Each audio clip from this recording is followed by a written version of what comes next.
What is going on, brothers and sisters, friends and family? Much love to you guys out there. Thank you very much for hanging out at our little digital table here as we read through some of the most beautiful words that I believe I have found in these scriptures. And I don't discount anything in scriptures, ever.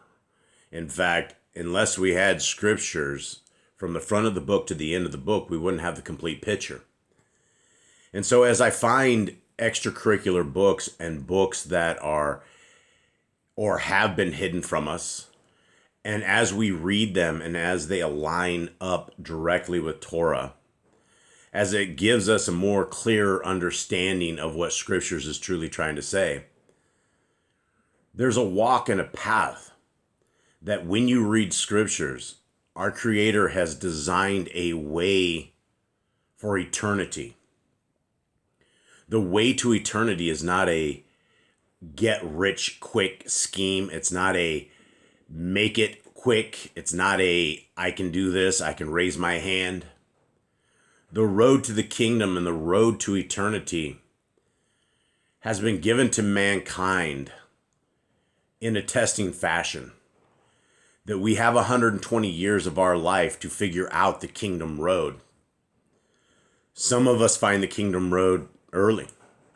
Some of us were lucky enough to have parents that were truly in Torah that have guided us and directed us all our lives so that we didn't fall into traps and tribulations and pitfalls that people outside of Torah fall into. But a lot of us never even knew what the Torah was. I was one of those people. I had no idea that there was a set of rules and regulations that applied to me today. In fact, everywhere I ever grew up with inside of the Christian religion, it didn't matter who was speaking at what event or church camp or vacation Bible school. It didn't matter. Everybody had the same ways and doctrine. They always said the laws are bondage. They say that the Torah is for the people of old, it's for the Jewish people. And even that is not correct. They told us all sorts of things about the laws of our Creator that we don't need to follow them. And they even said things like Jesus Christ died so that all food could be made clean. That's the indoctrination that I grew up with. And sometimes, if we are able, we have to take the blinders off of our eyes of indoctrination. We have to go out on a limb. And the easiest way to go out on a limb to see if we've been lied to when it comes down to religion is to begin at the front of the book. And when you read the very first page of the very first chapter of the very first book, inside of it, not only does it tell us about creation, but it also gives us our very first commandment that we have. Inside of these first 4 or 5 chapters, we learn inside of Torah that we need to be fruitful. That we need to be a different set of people, that we have a different set of guidelines than everyone else. We also learn from scriptures that the people of the kingdom look different than the rest of the people out there. Messiah, Yahushua, there were no J's in Hebrew, so the Hebrew man's name would have not been called Jesus. So I'd like to call him by his Hebrew name, Yahushua. Never once cleared us from the laws. He never said that because my death, burial, and resurrection is part of a system of getting rid of all laws. He never said anything like that. What he says is that many people will come to him at the end times and think that they were doing miracles and casting out demons and doing amazing things. And he's going to clearly say, I didn't advocate this. I didn't tell you guys to do this, and I don't know you. Depart from me. And that's in the book of Matthew. That's common books that we should all be reading. This wasn't in code. So if we see Messiah Yahushua tell us that the lawless will be sent to hell, and he also tells us not one period or letter or iota or anything of the entire Torah will ever be gone until heaven and earth pass away. Well, we still have heaven and we still have earth. So that means the Torah is still valid. Then we get down to verses like Revelation 14:12, right at the end of the scriptures. And in that book, and in that chapter, in that place, It tells us right there the only people that will be saved. It's the final piece of an understanding of all scriptures, that when you come to Revelation 14:12 and it says, those who are keeping the laws, statutes, and commandments and have the faith of Messiah Yahushua are the ones who will be saved. So it is within those books that we are able to find truth. And inside of this truth, we learn a lot. And if we will read scriptures very slowly, we learn that the laws are good for all time. We learn that there is a time when our Messiah will come back, that we will be another exodus away from these lands that we are on, and he will be our leader. We also learn from the extracurricular books all about what the future looks like. We have books that tell us kind of the future. We have books like Second Ezra's that talk to us a tremendous amount about what the end is like and what the holding chambers are like, what death is looking like after we die. Where does our soul go? What happens? So it is within these books that we have the book of Khalidi. Now, this is the very last book in the book of Yah Scriptures, and it is probably at this point one of my most favorite books out of all scriptures, because I love my Messiah with all my heart, with all my mind, and with all my soul, and I love his Father with all of my heart, with all of my mind, and with all of my soul. And I'm very, very appreciative to his dad, Yahuwah, for building me, for giving me a chance in these realms, for not abandoning me to the forces of darkness and just having to live with darkness all around us. When we discover Torah, we discover the light. When we discover the reason Messiah Yahushua is who he is and what he became, it's exciting. He is the light to the world. He is our king. And so it is with this that we are beginning the words of Messiah Yahushua. Now, Yah Scriptures is available at yahscriptures.com. It is an amazing book. I've had nobody come back and say this book is terrible. I've had people that say that they are thinking of replacing Sefer with it, one of their big study guides. Lots and lots of people are coming into the scriptures, guys. It is an incredible scriptures. It's absolutely free of charge at yahscriptures.com.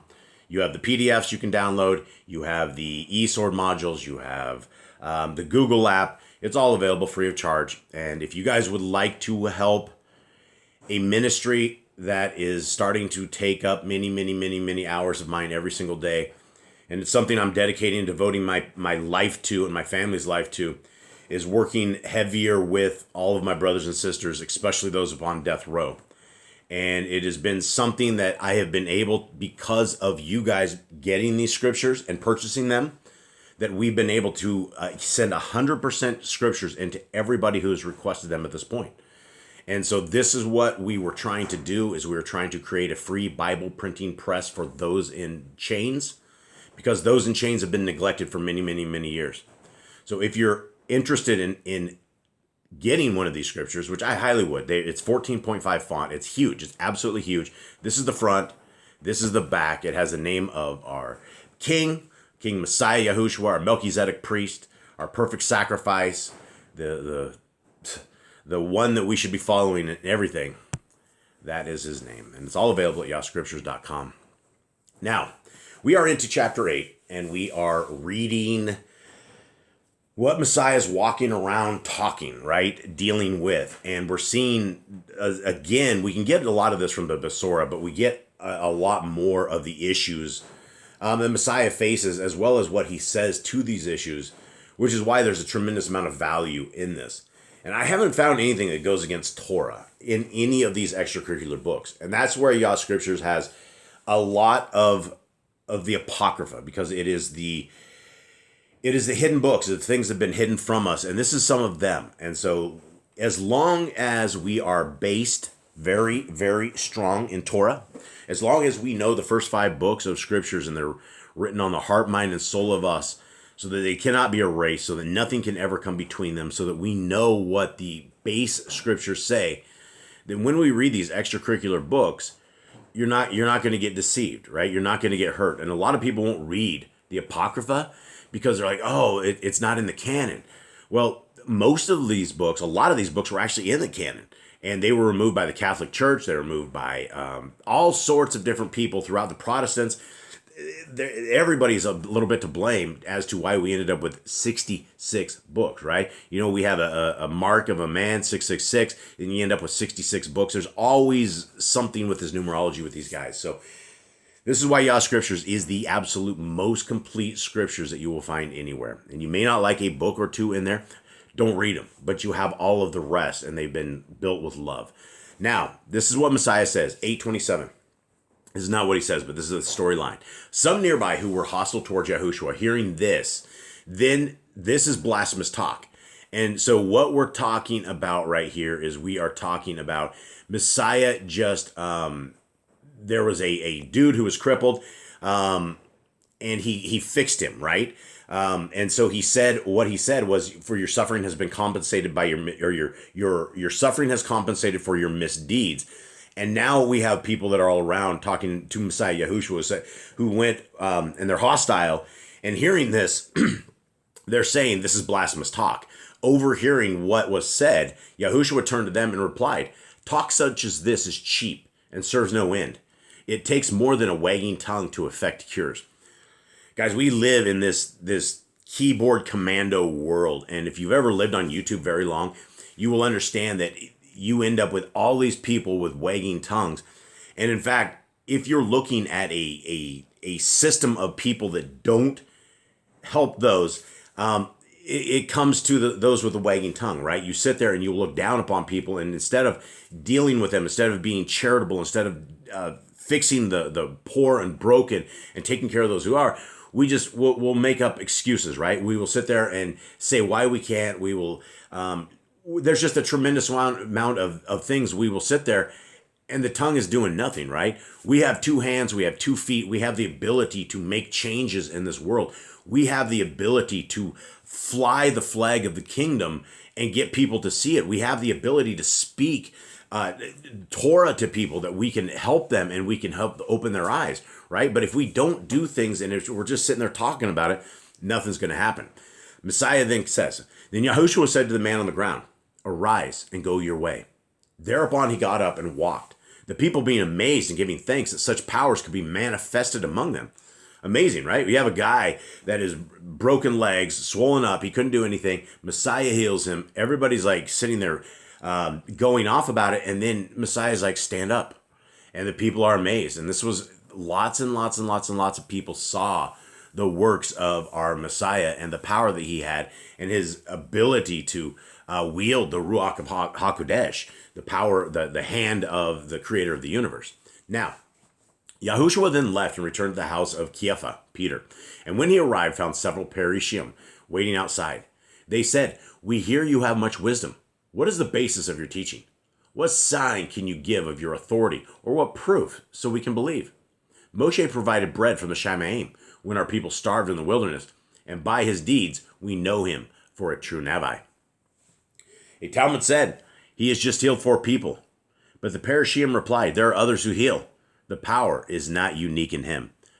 So, you know, it doesn't matter what you do. It never, ever does. And Messiah always ended up with these dudes at his tail. And this is why the Pharisees and the Sadducees get a very, very bad rap. Number one, the Pharisees and Sadducees are a simple religion, just like every other religion. You have Christians, Mormons, Catholics, Pharisees, Sadducees, and they fall up under Judaism because they're all part of Judaism. They're just other sects of Judaism. But they all believe things that are contrary to what scriptures say. Deuteronomy 4:2 says that we do not add to or take away from the Torah. That is the first 5 books of scriptures. So we have groups of these people. It doesn't matter what religion, the 41,000 plus religions, every single one of them have things that go contrary to what scriptures has. And so as far as people needing a religion, really it's just a Bible believer, right? Not even just a Bible believer, but a Bible follower. Find out the religion later. I mean, if anybody, you could be a Hebrew, but Messiah is just getting messed with. And even when they say he just healed 4 people, which, even these Pharisees and Sadducees, doubtful they saw a dude with that kind of power anywhere else like this, like popping up people 4 in a row. These guys are just they're of the devil, right? Their mind is of the devil. Their eyes were not open, and so instead of being in awe of what they were seeing, they were just really messing with Messiah. Okay, Messiah. Then Yahushua said, "Must you have proof and be given signs to believe? Surely this would take all merit from belief. As for Moshe, I assure you, he did not provide bread from the Shamayim when he fed those who starved in the wilderness. Through me, Yahuwah will send down the bread of the Shamayim, which nourishes the world." Big stuff, right? This is the stuff that these guys were probably very much offended when Messiah says Moshe did not send the bread from the Shamayim, right? And it's hilarious how Messiah says this. He's like, "I assure you, he did not provide bread from the Shamayim." Messiah knows all this, right? Messiah is hanging with his pops up there, wherever up there is. I don't even know if our minds could comprehend what up there is or whatever it is. But he was there and he was watching his dad work this and feed his people daily for 40 years, right? That's what these guys were fed. And so, yeah, Messiah is clearly saying who has the power. It's the creator of the universe. It's not Moshe. Moshe was a savage. He was a warrior, right? This guy was a savage for the kingdom, but he did not bring the bread down himself. 32. Therefore, when working to support yourselves, do not overlook the need for the bread of the Shamayim, which nourishes the Ruach. For man cannot live by mortal bread alone.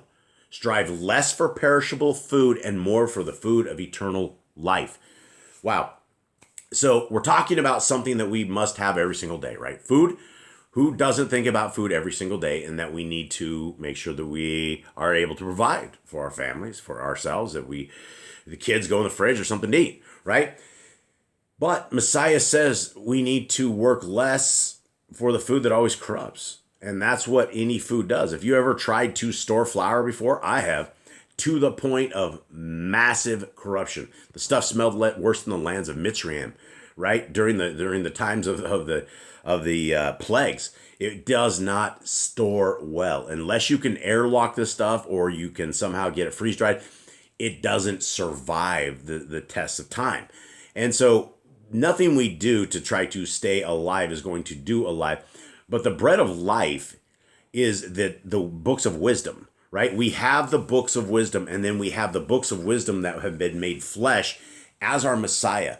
And so if you want to be a follower of Christ, which is actually what Christian is supposed to be, but Christians don't follow Christ because Christ followed the law. So if you really truly want to be a follower of Christ, then you would want to follow the first 5 books of scriptures, which is what Messiah said we should be doing. If you love me, keep my commands. And then the Christians will just go, oh no, he only had 2 commands. And then they quote, loving God with all their heart, mind, and soul. Which, are we to be liars if we say that we can love somebody with all our heart, mind, and soul, but yet reject thousands of years of good doctrine, good scriptures, things that are supposed to be for our entire families, for all generations? When it says all generations, that's what it means. So we have before us the food of eternal life. We have the Kodesh books. But if you're simply listening to a person like myself on YouTube thinking that you're gaining wisdom from this, wisdom will be gained when you guys pick this book up yourself and start your own study into this. Use folks like me as just extra study guides, but the beginning is where most people have never ever read. And we will be judged upon a book and a set of laws and guidelines, which is what judgment is going to be based upon. That's how only way we know what sin is. And so if we don't pick it up and read at page 1 and we don't understand the heart, mind, and soul of our Creator and what he wants for us and how he wants us to live our lives, and we're judged on that, this is our fault. We have done this to ourselves. People have an entire 120 years to figure this out, and sometimes people find everything else other than trying to seek our Creator their priority. And so if we have the bread of life right before us, we have our Messiah who came and did it and rocked it for the kingdom, right? This is a army we want to engage with. It's what we want to not to fight with in that terms. It's who we want to hook our star to and jump with them, because we want to be in that army. It's an army of one, Yahuwah and his son. So we have an entire captain, we have the soldiers, and we're the inmen. We're at the very bottom. We're the privates. So let's be those soldiers for the kingdom. Now, taking further what Messiah is talking about, the bread of life, Messiah Yahushua said, I bring the bread of Kai, of life. Whoever partakes of it will never hunger. I bring the water of eternity, and whoever drinks of it will never thirst. All I am intended to receive from above, I will share with everyone who comes to me. Guys, this is the big deal, right? This is why our Messiah came to be this little lamb that was a perfect lamb all the way to his sacrifice, right? An unblemished lamb. This is what the understanding is, that part of the Torah that people don't understand. Whenever you tell people you're a Torah keeper, like, oh, you go and kill your animals too, right? You do all this. No, we have a priest. We have a replacement of the Levitical priesthood who kind of failed everything in all of this, because it worked, but everybody kind of split apart and everybody kind of did their own thing. So we don't have a qualified priest. We don't have Levites. We don't have people from the line. There's no way to ever have the Levitical priesthood unless Messiah Yahushua or Yahuwah brings it back the way he wants. It's just not there. You have lineage of people right now who say that they are from them, or that I'm from the tribe of Levi, but you don't have the understanding of exactly how things were supposed to be. And you don't have a land. You don't have a place that is ordained by our Creator right now. And we don't need one, because our priest he's a roaming. He roams about. Our priest is now a qualified Hebrews priest. We don't need a man-made priest. So we have Messiah Yahushua, and this is where he is, the bread of life, right? Whoever partakes of it will never hunger. It's a two-way street, folks. It is a Torah and it is Messiah Yahushua. And that is what Scriptures all teaches. Messiah continues on and he says, the power I have comes from the Shemaim, and is used not for my own ends, but to serve the purpose of he who gave it. His will is that I should waste no particle of what I have been given, but must account for it when my work is ended. For it is the will of he who invested me with authority and power, that whoever has faith in me and believes in my cause, putting my teachings into practice, will enjoy immortality and glory. There it is. There's the promise right there, right? But let's take a look at what this promise is about. Number one, this is not a new way. This is not a new Torah. Messiah very clearly says he got his power from his dad, and it's not used for his own ends, right? Everything that he is doing is because he is building the kingdom and becoming that prince of all time for us. So also we can glimmer from this that Messiah and his dad are not the same entity. This whole Trinity garbage is completely demonic and it's satanic, right? If that right here, Messiah would be a liar if the power was his own and he gave it to himself and he was serving his own purpose. Because if he was the Father, all of this would all be the sham, right? This would not be right. This is the Son. This is our King. Our King is going to be who's going to be in Mount Zion when the city of Elohim comes down. That's where he's going to hang out. That's where we will hopefully have a shot at. Continuing on this thing, Messiah says that his will, and he's talking about his dad. His dad's will is that he should waste no particle of what he was given, but he must account for it when his work is done. Guys, this is the same accounting that all of us are going to go under.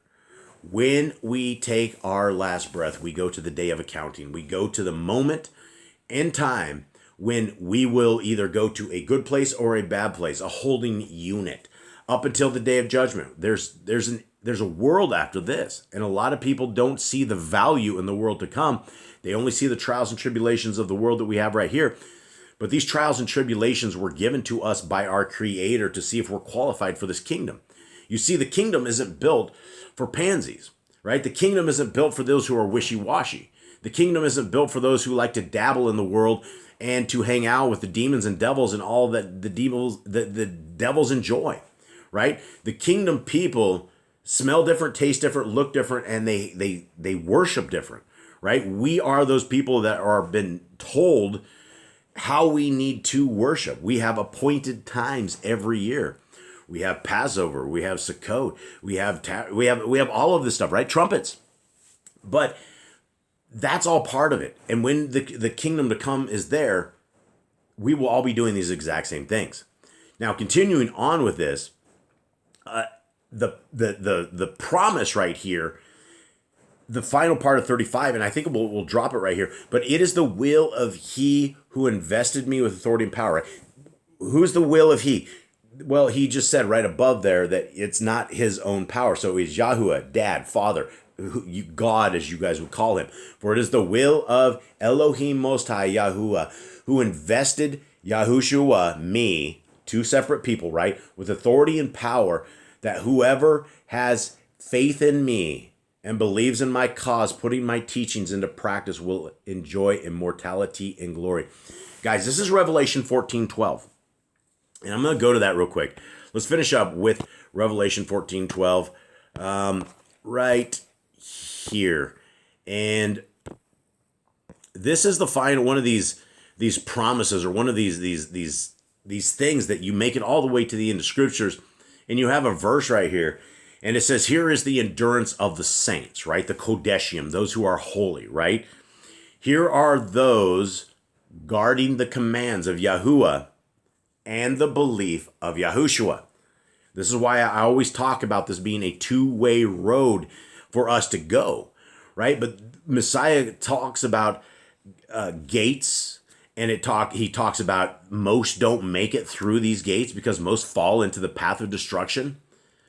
So this is one of the reasons that we're always reading with all of you guys out there, because not only are we reading for ourselves, myself, and trying to hone my skills and make myself a better person according to what Scripture says is good people. But I think all of us as a family can sit here and discuss this stuff and talk about it and try to hone our skills, try to hone our way, try to become those kingdom people. I think the road to the kingdom is going to be a lot harder than what we have. And we have 41,000 religions that have it all figured out, how salvation is super easy. But salvation is only going to come to us by fear and trembling and a humble heart, a clean heart. And we have to be able to be Scripture people, right? We're not going to do this unless we're well educated in Torah, because that's what's going to protect us from being owned in the whales of this world. So with that, guys, I will say that's the end. Much love to you all. Have a great day. I'm out.